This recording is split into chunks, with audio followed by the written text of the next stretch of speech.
نبی پاک صاحب الالاق سید عالم صلی اللہ علیہ وسلم نے فرمایا کہ ایک شخص رات کو ارادہ کر کے سویا تھا کہ سویرے تہجد پڑھوں گا۔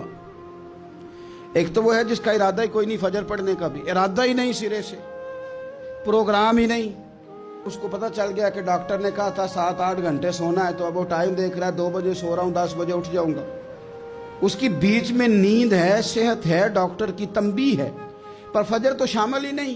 حالانکہ اس بات کو اچھی طرح سمجھ لیں، اگر آپ کا فجر پڑھنے کا ارادہ ہے اور 4 بجے کا 3:45 بجے کا آپ نے الارم لگا لیا ہے، تو 2 دن آپ کو الارم جگائے گا، تیسرے دن آنکھ خود بخود کھل جائے گی۔ انسان کی نفسیات ہوتی ہے کہ 2 دن وہ کسی چیز بھی اپنی عادت کو سونے جاگنے میں پکا لے تو تیسرے دن وہیں اس کا وہ مزاج بن جاتا ہے۔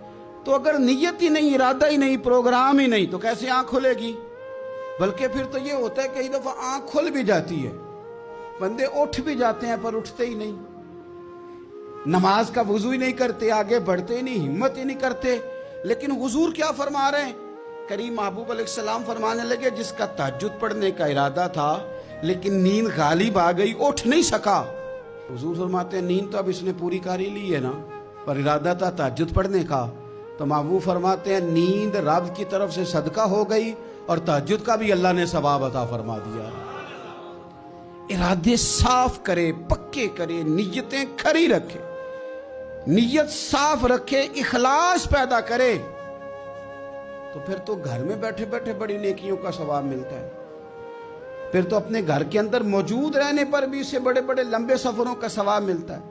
حضرت انس بن مالک رضی اللہ تعالیٰ عنہ فرماتے ہیں ہم تبوک سے واپس آ رہے تھے تو نبی پاک علیہ السلام نے فرمایا ہمارے کچھ بھائی ہیں بھائی جو بیٹھے مدینے میں ہیں، پر ہم نے جو گھاٹی بھی طے کی، جو سفر بھی طے کیا، وہ ہمارے ساتھ ہی تھے۔ بیٹھے کہاں ہیں؟ مدینے میں، پر ہم نے جتنا سفر طے کیا وہ ساتھ ہی تھے۔ حضرت انس بن مالک کہتے ہیں ہمارے تو کان کھڑے ہو گئے کہ بیٹھے بھی گھر ہیں اور ہمارے ساتھ ہیں۔ حضور سید عالم علیہ السلام نے پھر بات کو کھولا اور فرمایا وہ جان بوجھ کے نہیں بیٹھے رہے، ارادہ ان کا پکا تھا ہمارے ساتھ آنے کا، لیکن کسی مجبوری کی وجہ سے نہیں آ سکے۔